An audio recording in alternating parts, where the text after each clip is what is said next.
Durante más de 4.500 millones de años, la Tierra fue atacada, quemada, destrozada y rasgada. Estos acontecimientos extraordinarios esculpieron nuestro planeta a través de una serie de devastadores cataclismos. El pasado catastrófico de la Tierra. Comprender la tumultuosa historia de la Tierra es como leer un intrincado relato detectivesco. La Tierra es diferente a cualquier otro planeta. Su superficie inquieta está cambiando constantemente, destruyendo toda evidencia del pasado. Pero si miras en el lugar indicado, verás que las claves aún están allí.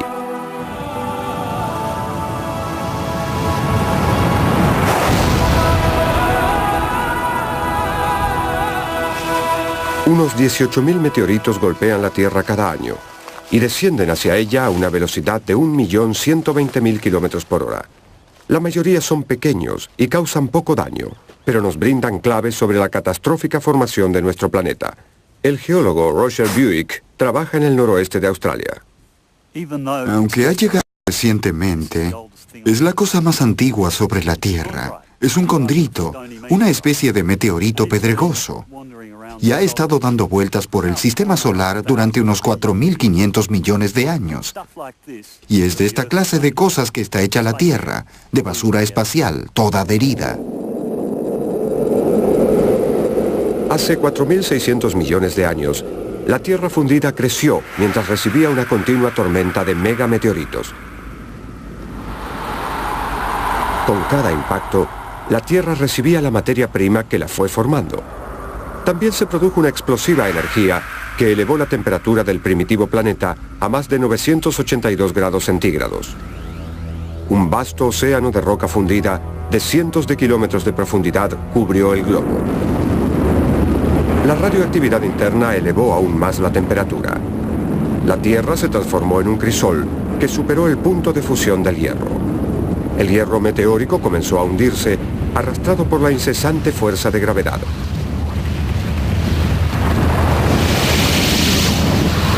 Una esfera de 1 kilómetro de hierro fundido pudo haber realizado el viaje desde la superficie hasta el centro de la Tierra en menos de 1 millón de años, un pestañeo en el tiempo geológico. Se estaban formando los componentes de la Tierra. Había un corazón de hierro rodeado por rocas fundidas.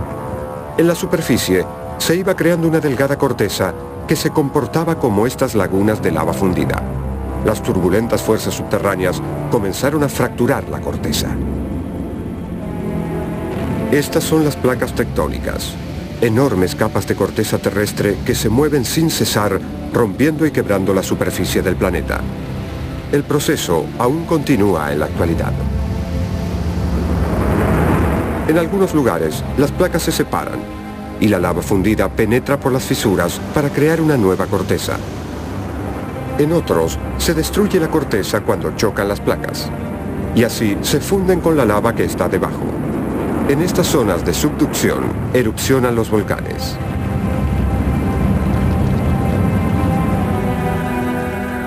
Poco después de este violento comienzo, el planeta sufrió el ataque más feroz que pueda imaginarse.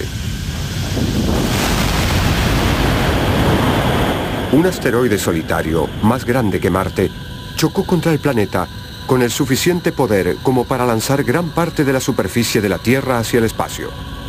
Debido a las fuerzas gravitacionales, los detritos se unieron y formaron un disco protolunar. Así comenzó a crecer la nueva Luna, a partir de los detritos que orbitaban la Tierra. Un modelo computarizado sugiere que en tan solo un año se unieron estos fragmentos para formar la Luna. El profesor Michael Rampino de la Universidad de Nueva York conoce la historia de estos violentos inicios. Este es el telescopio Clark del observatorio Lowell en Flagstaff, Arizona. Este telescopio se utilizó para sacar fotografías de la Luna cuando se preparaban las misiones Apolo.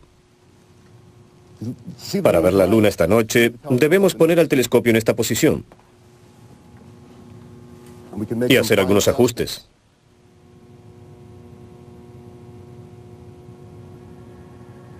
La densidad de los cráteres lunares se midió utilizando las fotografías tomadas por el telescopio Clark, y los astronautas visitaron algunas de estas regiones durante las 6 misiones del Apolo. Esta cosa tiene paredes abruptas. Nos dijeron que tienen 60 grados. Ahora les contaré, no puedo ver el fondo de esto y estoy tan cerca del borde como me es posible. Eso es cierto. No puedo creer que hayamos estado en esas montañas. El mayor impacto que se produjo en la Luna dio origen al Mare Imbrium, de más de 1000 kilómetros de ancho. Se formó por el impacto de un cometa o un asteroide de más de 100 kilómetros de diámetro. Sí, son unas montañas bastante altas como para sobrevolarlas, ¿no? El cráter está rodeado por montañas de más de 8 kilómetros de altura. Ahí fue donde aterrizaron los astronautas del Apolo 15 y tomaron muestras. Esto significa que esas montañas no son como las de la Tierra, sino que son pilas de rocas fragmentadas, despedidas por el colosal impacto. ¡Mira eso! Adivinen lo que encontramos. Creo que es lo que buscábamos. Roca cristalizada, ¿verdad? Sí, señor. Mejor que lo creas. Las rocas lunares prístinas recogidas por los astronautas del Apolo han sido datadas radiométricamente y estudiadas. Muestran que el impacto ha sido un proceso importante en la formación y evolución de los planetas como la Tierra. Y aún más, los datos radiométricos muestran que la Luna sufrió un espeluznante bombardeo hace unos 4.000 millones de años. Después de esa época, culminó el bombardeo. Para ese entonces, la mayoría de los asteroides que orbitaban en el sistema solar ya había chocado con los planetas y había culminado el proceso de formación. Hace 3.500 millones de años, la Tierra comenzó a enfriarse. El candente interior de los volcanes despidió vapor de agua y gases ácidos. Este fue el gran eructo de la Tierra. Como resultado, se formó una densa y húmeda atmósfera con una presión 100 veces mayor a la actual.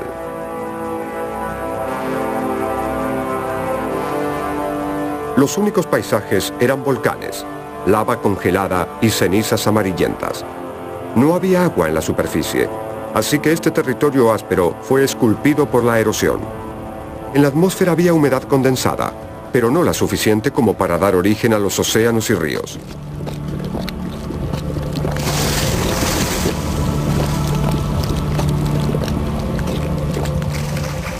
En el aire tampoco había oxígeno. Era inhóspito, sin vestigio de vida alguno.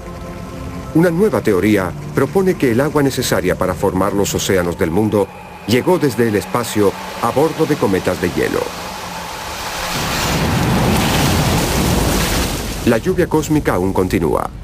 Hay pequeños cometas de hielo de entre 20 y 40 toneladas que chocan con la atmósfera cada 3 segundos.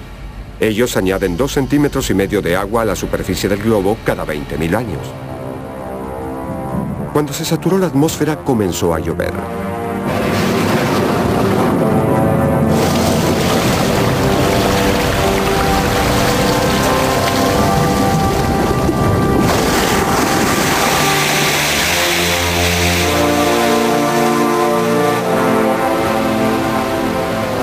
Con el paso de las eras, las lluvias torrenciales ocasionaron la mayor inundación que jamás se haya producido en el planeta. Un océano infinito comenzó a crecer. Cuando los cielos finalmente se despejaron, la Tierra se había transformado en un planeta de agua. Es en este momento que comenzó la vida. Los ecos de estos comienzos aún hoy se pueden escuchar.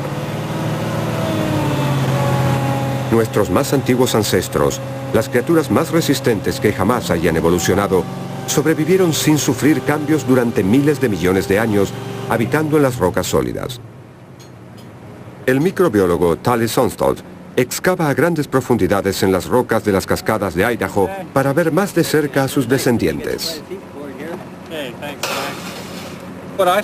Lo que me parece realmente notable es que dentro de este tubo hay una enorme roca que proviene de una profundidad de 60 metros y aún así contiene tantas bacterias como gente vive en este planeta. Estas son bacterias vivas. Viven a temperaturas cercanas al punto de ebullición del agua. Viven a presiones que superan 100 veces a la de la atmósfera.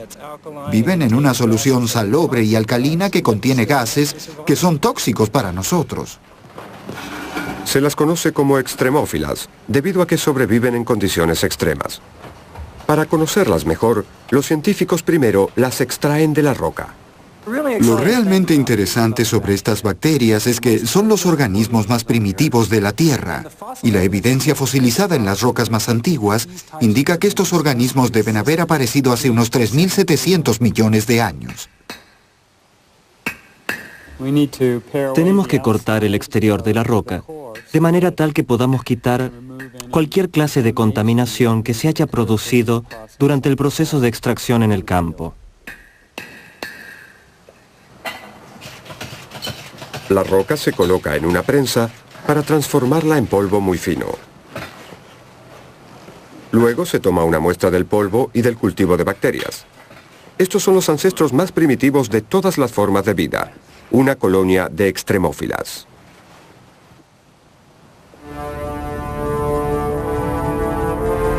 La misma clase de bacteria fue encontrada en el ambiente inhóspito de los profundos y primitivos océanos del planeta. El agua que brotó desde las profundidades del lecho oceánico debe haber transportado a los microorganismos hacia un cálido crisol volcánico. A unos 2.700 metros de profundidad sobre el lecho oceánico se encuentran cordilleras extensas con depresiones y fisuras. La corteza es muy delgada y por ello el calor volcánico procedente del núcleo de la Tierra puede calentar el agua. Dentro de esta rica mezcla química prosperan extrañas comunidades de microorganismos. Estas bacterias soportan presiones 3 o 4.000 veces mayores que las que soportan las bacterias de la superficie. Además, sustentan un extraño espectro de diferentes criaturas. Logran sobrevivir aquí debido al calor que despide el núcleo fundido que se encuentra a solo 8 kilómetros por debajo de ellas. Este no es solo el comienzo de la vida, sino que también revela la estructura del mismo planeta. Cuando las placas tectónicas que conforman el lecho oceánico se separan, comienza a emerger la lava y nacen nuevos volcanes.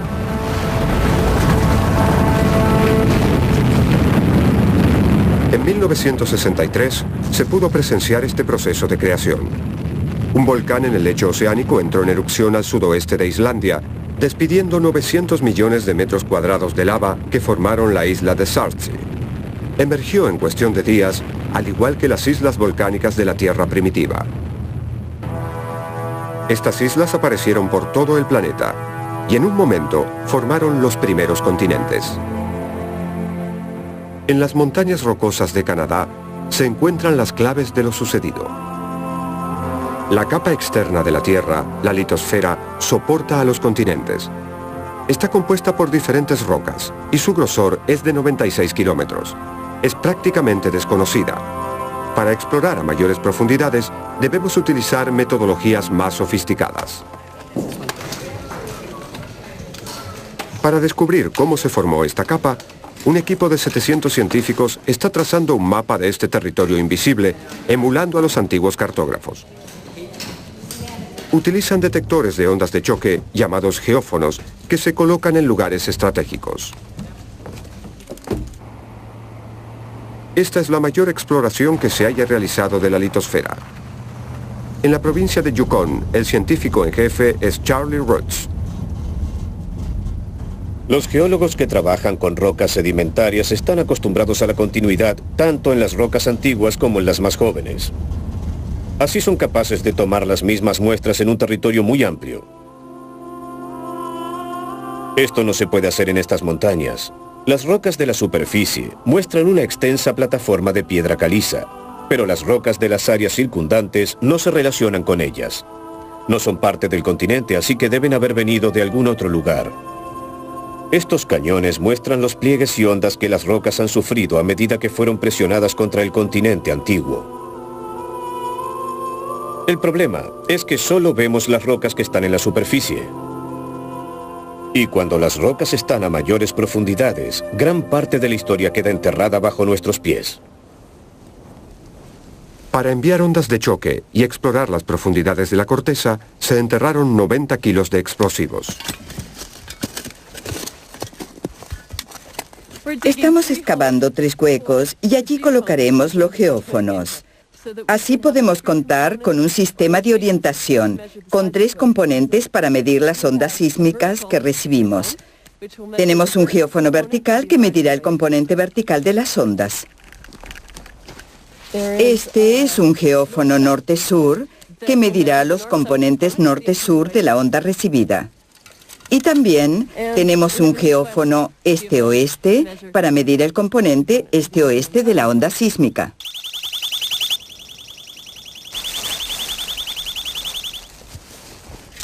10, 9, 8, 7, 6, 5, 4, 3, 2, 1.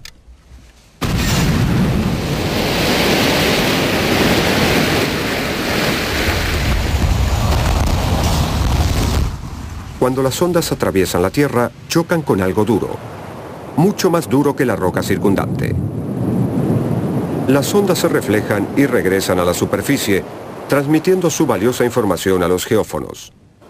El análisis de los resultados muestra que debajo de las rocosas están enterrados los remanentes de antiguas islas volcánicas. Durante los últimos 200 millones de años, cientos de estas islas fueron injertadas en el continente norteamericano. Ellas componen gran parte del sector occidental de las rocosas, desde México hasta Alaska. Esta es una clave para saber cómo se formaron las primeras masas continentales. Pero hasta muy recientemente, la ciencia no tenía mucho que decir acerca de cuándo ocurrió este proceso. Un día, mientras buscaba minerales en el noroeste de Australia, Roger Buick realizó un sorprendente descubrimiento. Esta roca es parte de la superficie más antigua del planeta. Sobrevivió milagrosamente al interminable ciclo de formación y destrucción de la corteza. Las listas verticales perduraron por más de 3.600 millones de años y nos dan una fecha para saber cuándo se comenzó a formar la Tierra en el planeta. Cerca de aquí, en las rocas sedimentarias del Karatjini, también hay claves para resolver otro capítulo de la historia del planeta. Este fue el primer lugar donde la vida y la Tierra comenzaron a interactuar. Las huellas permanecen hasta nuestros días. Algo impresionante sobre este lugar es su color rojizo. De hecho, las rocas rojas se extienden por cientos de kilómetros en todas las direcciones.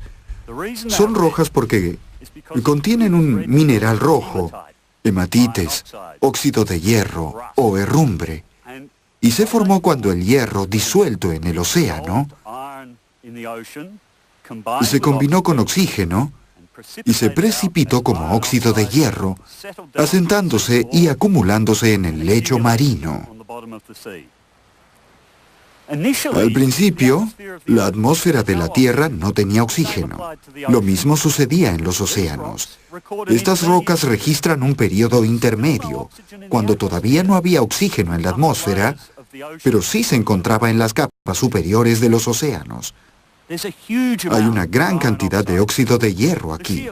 Este volumen sugiere que el oxígeno solo pudo haber provenido de una fuente, de organismos vivos, que despedían oxígeno como un derivado de la fotosíntesis.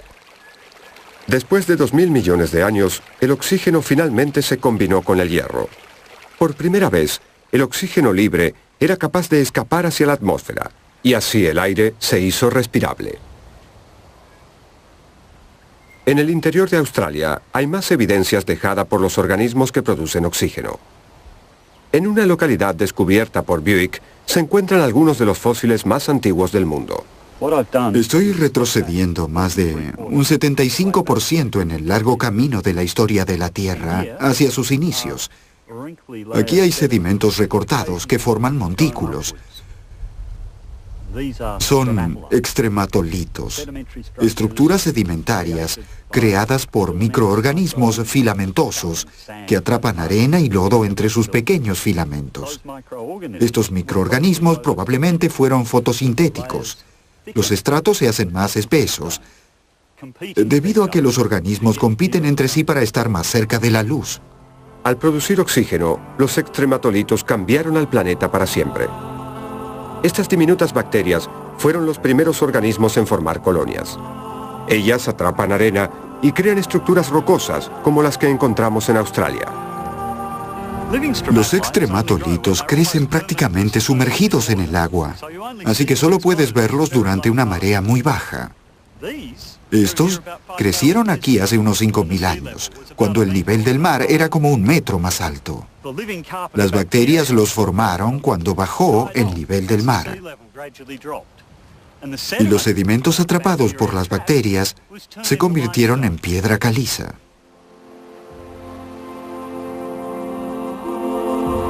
La vida floreció. y se convirtió en una fuerza transformadora del mundo. En Utah, las valvas de millones de criaturas marinas que vivieron y murieron aquí quedaron expuestas en la zona donde el río San Juan creó una enorme grieta en la corteza terrestre. El río dejó al descubierto un mundo perdido, donde mares poco profundos una vez bañaron las costas de un planeta compuesto por una sola masa de tierra, un supercontinente llamado Pangea. Hace 200 millones de años, la meseta de Colorado fue un desierto en la Pangea ecuatorial, el supercontinente que se extendió ininterrumpidamente desde polo a polo.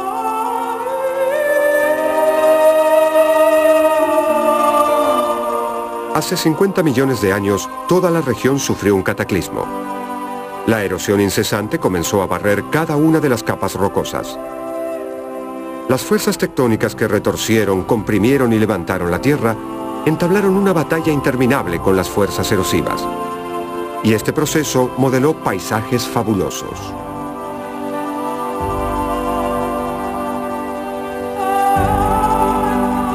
Las rocas volcánicas quedaron al descubierto. Se formó el granito cuando la Tierra quedó sepultada debajo de más de 1 kilómetro de arenisca. Las rocas sedimentarias desaparecieron debido a la erosión y quedaron expuestos restos ígneos emergentes.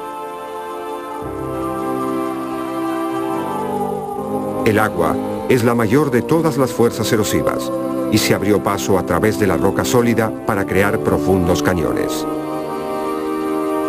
Con increíble paciencia, el agua barrerá las piedras y modelará las rocas. Un día, en un futuro inimaginable y distante, el cañón Antelope Slot será tan ancho y profundo como el mismo Gran Cañón.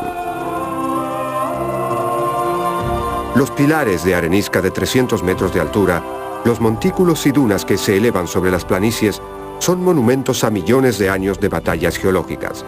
Pero algún día también desaparecerán. Nada puede resistirse a la erosión. Con la misma velocidad como las fuerzas tectónicas levantan los territorios, el viento, la lluvia y la gravedad los erosionan. Esculpiendo la superficie, abriendo las más profundas quebradas y tronchando las montañas más altas, la naturaleza encuentra su propio equilibrio. Al final, destruirá todas las estructuras que la Tierra creó. El pasado catastrófico de la Tierra, segunda parte. Hace 200 millones de años, el supercontinente Pangea comenzó a dividirse en dos. Un proceso que duró 65 millones de años. Ambos continentes fueron modelados por otro cataclismo que afectó la región sur del supercontinente.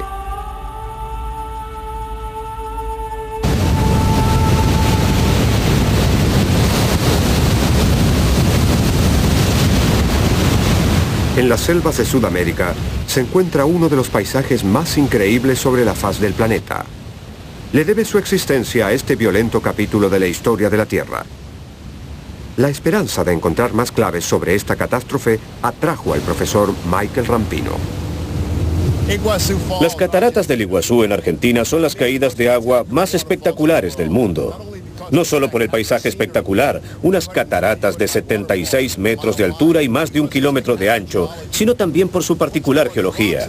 Las rocas de las cataratas se relacionan con eventos geológicos producidos hace 135 millones de años. La evidencia geológica está aquí, en estas rocas. Esto es basalto, una dura roca volcánica, rojiza debido al óxido de hierro, es decir, el hierro se oxidó dentro de la roca. De hecho, estamos sobre la base de una corriente de más de 30 metros de espesor.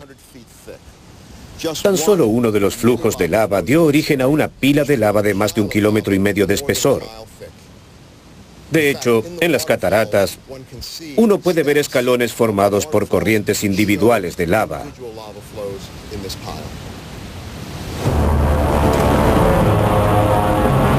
Imaginen erupciones volcánicas tan enormes como para provocar corrientes de lava, surgidas de gigantescas grietas y fisuras en la corteza terrestre, fluyendo por un área de más de 650.000 kilómetros cuadrados. Un evento volcánico enorme. Grandes cantidades de gases ricos en sulfuro fueron despedidos a la atmósfera y las gotas de ácido sulfúrico formaron un velo que tapó la luz del sol y enfrió el clima. La lluvia de ácido sulfúrico mató a la vegetación, un desastre ambiental de enormes proporciones. Esto sucedió hace 135 millones de años, al final del período Jurásico, una época donde hubo extinciones masivas. En estas rocas hay evidencia de un evento aún más dramático en la historia de la Tierra.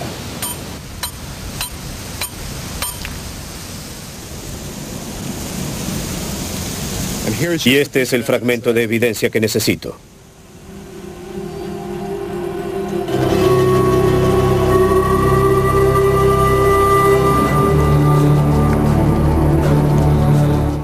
Al otro lado del mundo, cruzando el Océano Atlántico, se encuentra el desierto más antiguo del globo. Domina la mayor parte de Namibia, un país al sudoeste de África.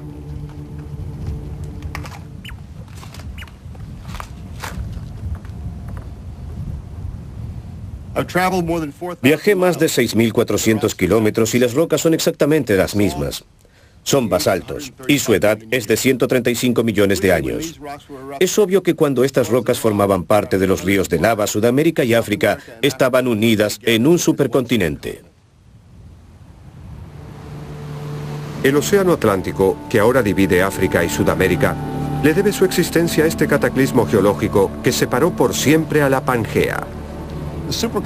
El supercontinente era así, conformado por los actuales continentes de África, Sudamérica, India, Antártida y Australia.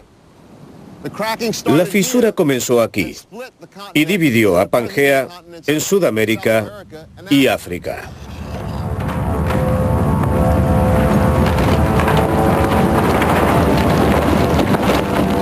En términos geológicos, todo ocurrió muy rápido. La grieta se abrió hacia el norte con una velocidad de 5 centímetros por año. A medida que avanzaba, dividía la Tierra. Chorros de fuego volcánico emergían de la grieta. Todo el proceso duró solo 5 millones de años. Las evidencias de la división son claras. Las costas de Sudamérica y África coinciden perfectamente y por debajo del océano, justo a mitad de camino entre ambas masas de tierra, se encuentra la cordillera submarina del Atlántico que divide a los dos continentes. Es así como las agitaciones geológicas pueden acarrear desastres. En la historia de la Tierra hubo 5 extinciones masivas. La mejor conocida es la de los dinosaurios. ¿Por qué desaparecieron de la faz del planeta? India nos ofrece la respuesta. Hace 65 millones de años, era una isla que iba a la deriva con dirección a Asia. Fue en esta época que la meseta de Deccan adquirió su actual fisonomía. Una enorme grieta volcánica vomitó 132.000 kilómetros cuadrados de lava. La lava se asentó hasta alcanzar un espesor de 2.400 metros. Algunos científicos creen que la actividad volcánica fue tan gigantesca que mató a los dinosaurios. El profesor Michael Rampino piensa que la meseta debe su origen a un visitante extraterrestre. Este es Hoba, un meteorito en Namibia. Es el meteorito más grande sobre la Tierra. Y como la mayoría de los meteoritos contiene un elemento raro, el iridio.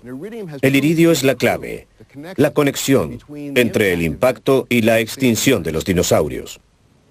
El iridio se encuentra cerca de los cráteres, pero es extremadamente extraño en cualquier otro lugar de la corteza terrestre. En estos cráteres, los niveles de iridio son 10.000 veces mayores que lo normal. Todas las concentraciones altas de iridio datan de una misma fecha, de hace 65 millones de años. Recientemente se detectó un cráter de más de 176 kilómetros de ancho en la costa de la península de Yucatán, en México. También fue creado hace 65 millones de años. Nació cuando un asesino cósmico de 16 kilómetros impactó el planeta a una velocidad superior a los 96.000 kilómetros por hora. Su impacto tuvo la violencia de todo el arsenal nuclear del mundo. Provocó una bola de fuego descomunal que envolvió a la Tierra por miles de kilómetros a la redonda. El fuego ardió durante meses, destruyendo todo a su paso. El impacto debe haber ocasionado otros efectos catastróficos. La fuerza fue tan grande que las ondas de choque surgieron desde el punto de impacto en México, dieron la vuelta al mundo y se concentraron exactamente en el polo opuesto de la Tierra, en el Océano Índico. El polo opuesto en aquella época era la isla de la India, y Rampino sostiene que las violentas erupciones volcánicas que dieron origen a la meseta de Deccan fueron provocadas por el meteorito. Los efectos de la explosión y de las erupciones volcánicas lanzaron millones de toneladas de polvo y cenizas al aire, sumiendo al planeta en la oscuridad total. Mientras se enfriaba la Tierra, el nitrógeno, el sulfuro y el oxígeno se combinaron y produjeron lluvias ácidas. Durante este invierno cósmico, pereció el 75% de todas las cosas vivientes. Y cuando los cielos se despejaron, los dinosaurios habían desaparecido. India, por su parte, continuó su camino rumbo a Eurasia. Hace unos 45 millones de años se produjo el choque y comenzó la lucha por la supremacía. Nadie iba a ceder, así que se plegaron, doblaron y arrugaron. A la corteza terrestre solo le dejaron un camino a seguir: los cielos. La primitiva cordillera del Himalaya se elevó desde el nivel del mar hasta 8 kilómetros de altura, a medida que la India penetraba en Asia por más de 8 kilómetros. Por ese entonces, la Tierra se hizo más fría.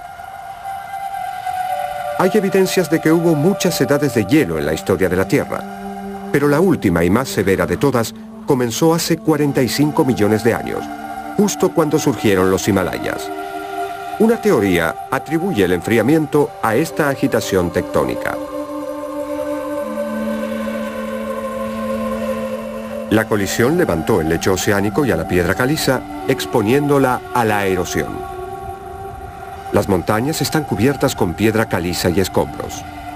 Estos detritos pudieron combinarse con la lluvia y con el dióxido de carbono en el aire, causando una reacción química que consumió millones de toneladas del gas de la atmósfera. Al disminuir el gas invernadero, todo el planeta se enfrió y tuvo lugar la edad de hielo.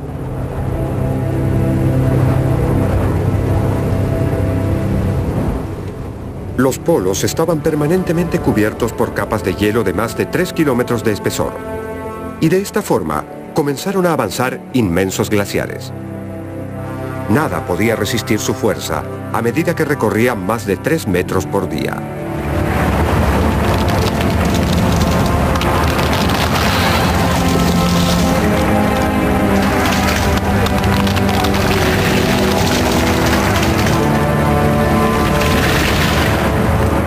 Mientras el hielo cubría nuevos territorios, era mayor la proporción de calor solar que se reflejaba y se perdía en el espacio.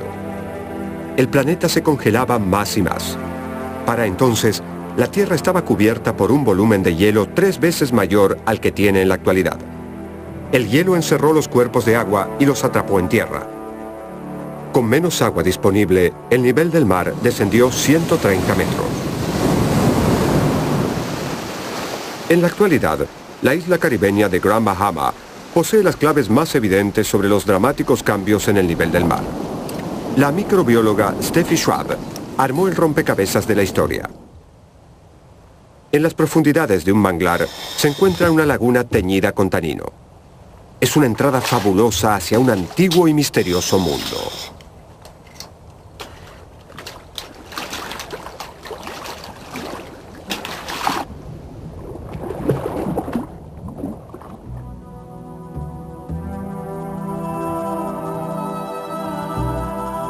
Estas cuevas cuentan la historia relacionada con las pasadas fluctuaciones del nivel del mar y con el pasado interglaciar y los periodos glaciares. Lo que hace que estas cuevas sean tan interesantes es que son una de las últimas fronteras inexploradas y que este sistema de cuevas es el más largo y más grande del mundo.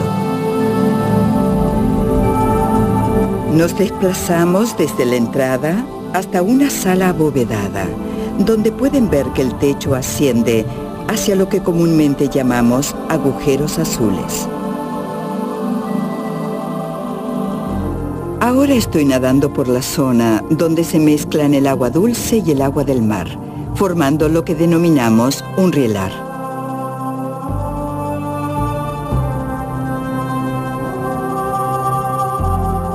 Esta zona de mezcla es la responsable del agresivo ataque que sufren las paredes rocosas. Es como un queso suave.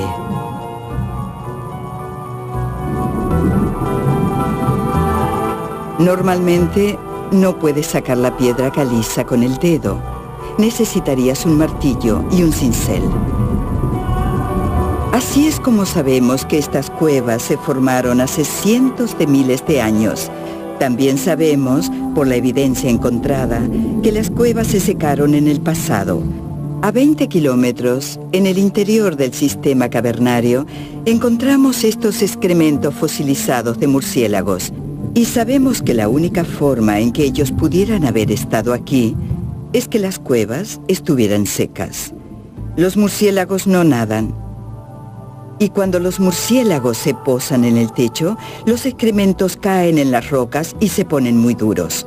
En las profundidades del sistema cavernario encontramos otra evidencia. Se trata de polvo rojo del Sahara, que voló hasta la estratosfera durante las frecuentes tormentas del desierto del Sahara y así llegaron hasta estas cuevas. La mayor parte de este proceso tuvo lugar cuando la cueva estaba seca. La evidencia final que avala el hecho de que las cuevas estuvieron secas son estas hermosas estalactitas y estalagmitas que encontramos a unos 2 metros. Las estalactitas y estalagmitas se formaron durante las edades de hielo en períodos de cientos de miles de años. Lo que ocurrió es que el agua se congeló en los casquetes polares, bajó el nivel del mar y las cuevas se secaron.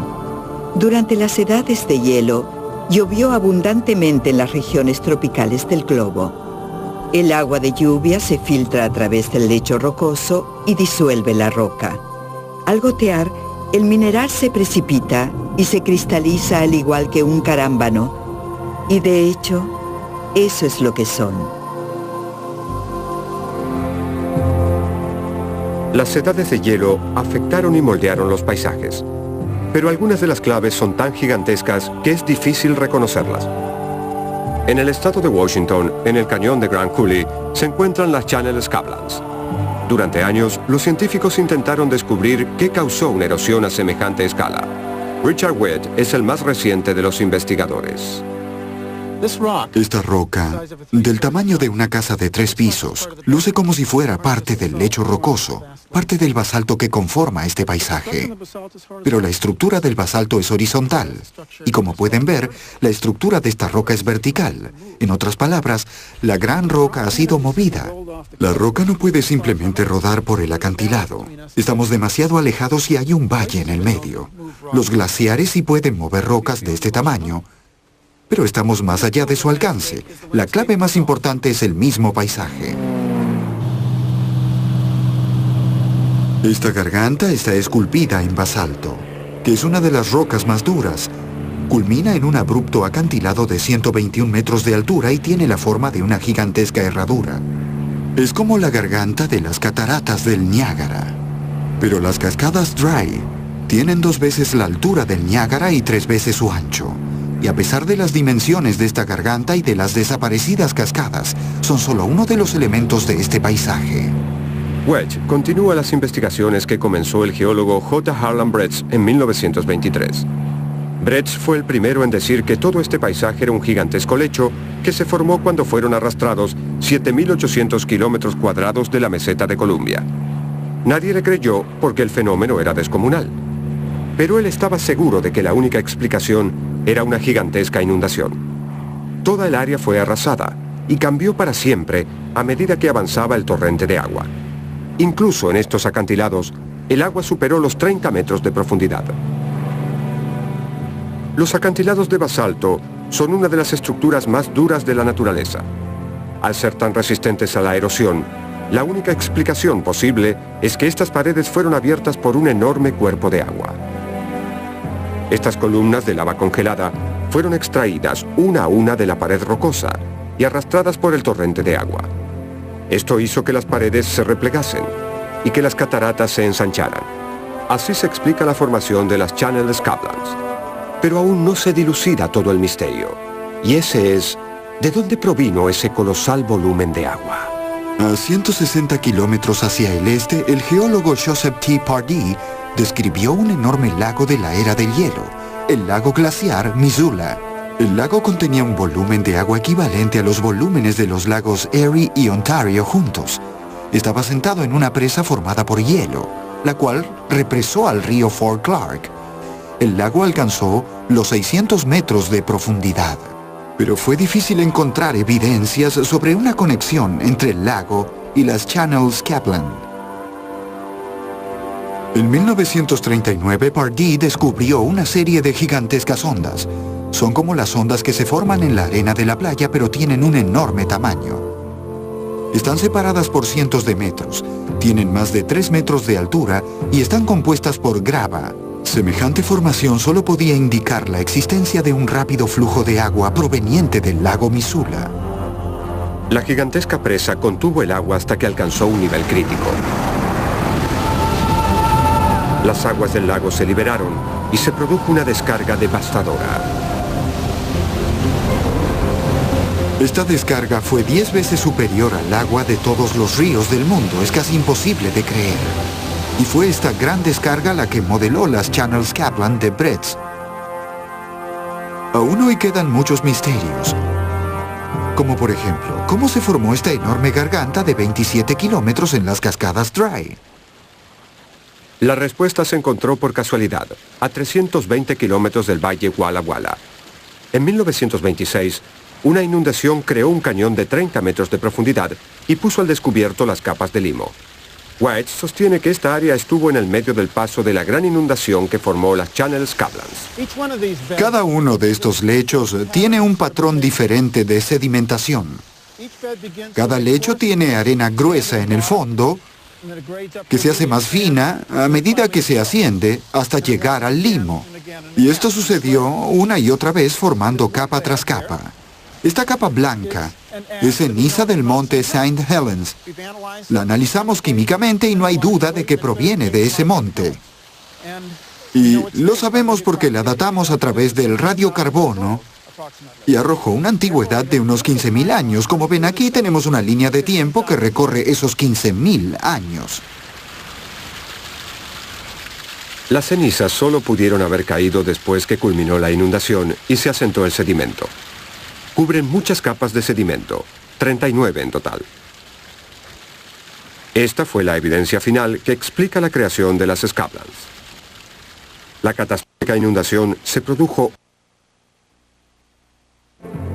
Cada una de ellas dejó su marca y la enorme presa glaciar pudo avanzar y crecieron nuevamente las aguas del lago Missoula. Al ciclo de inundación le siguió la calma. Solo al final de la edad de hielo culminaron las inundaciones.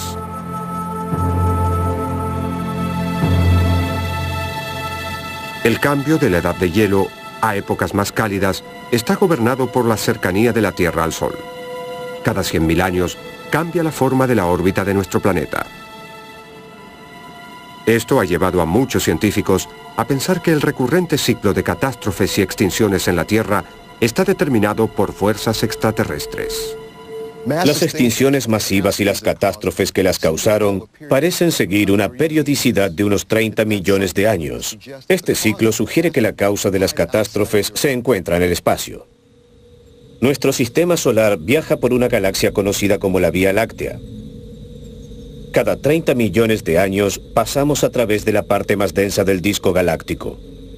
Durante esa época, los cometas de nuestro sistema solar pueden chocar contra los planetas. En ese periodo, la Tierra sufre muchos impactos.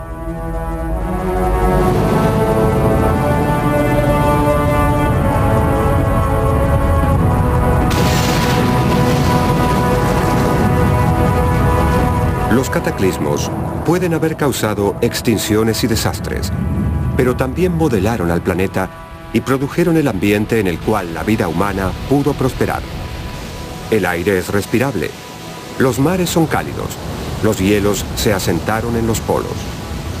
De hecho, vivimos un período de tregua geológica, pero esta tregua puede llegar a su final. el hombre se ha distribuido por todo el planeta, así que ahora los cataclismos de la naturaleza pueden convertirse en catástrofes humanas. Las fuerzas que dominan la Tierra ignoran nuestras necesidades. Cada movimiento de las placas acarrea el peligro de un nuevo desastre. Tenemos que aprender que nuestro agitado planeta nunca se aquietará.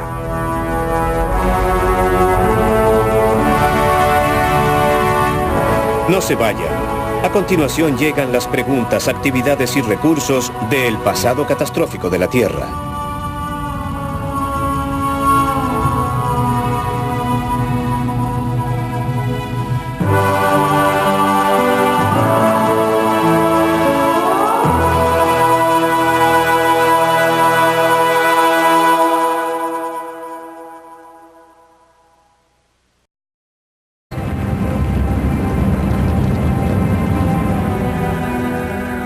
Poco después de este violento comienzo, el planeta sufrió el ataque más feroz que pueda imaginarse.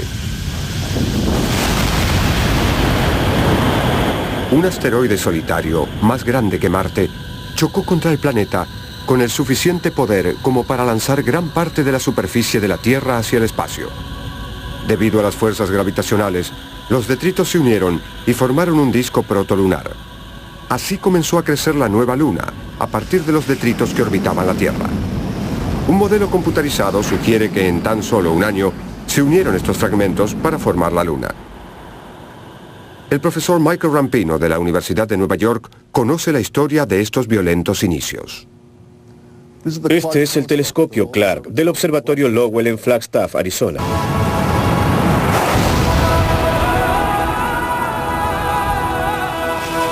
Unos 18.000 meteoritos golpean la Tierra cada año y descienden hacia ella a una velocidad de 1.120.000 kilómetros por hora. La mayoría son pequeños y causan poco daño, pero nos brindan claves sobre la catastrófica formación de nuestro planeta. El geólogo Roger Buick trabaja en el noroeste de Australia.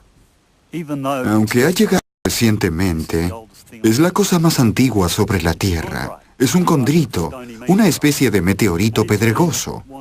Y ha estado dando vueltas por el sistema solar durante unos 4.500 millones de años. Y es de esta clase de cosas que está hecha la Tierra, de basura espacial, toda adherida.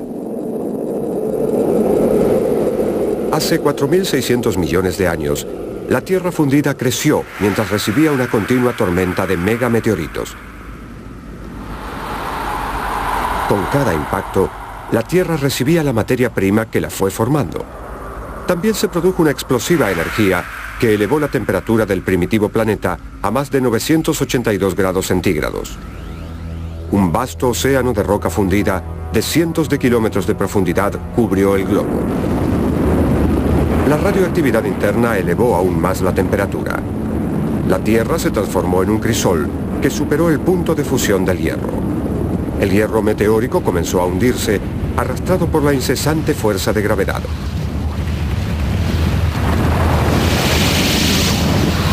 Una esfera de 1 kilómetro de hierro fundido pudo haber realizado el viaje desde la superficie hasta el centro de la Tierra en menos de 1 millón de años, un pestañeo en el tiempo geológico. Se estaban formando los componentes de la Tierra. Había un corazón de hierro rodeado por rocas fundidas. En la superficie se iba creando una delgada corteza que se comportaba como estas lagunas de lava fundida. Las turbulentas fuerzas subterráneas comenzaron a fracturar la corteza. Estas son las placas tectónicas, enormes capas de corteza terrestre que se mueven sin cesar, rompiendo y quebrando la superficie del planeta. El proceso aún continúa en la actualidad. En algunos lugares, las placas se separan y la lava fundida penetra por las fisuras para crear una nueva corteza. En otros, se destruye la corteza cuando chocan las placas, y así se funden con la lava que está debajo. En estas zonas de subducción, erupcionan los volcanes.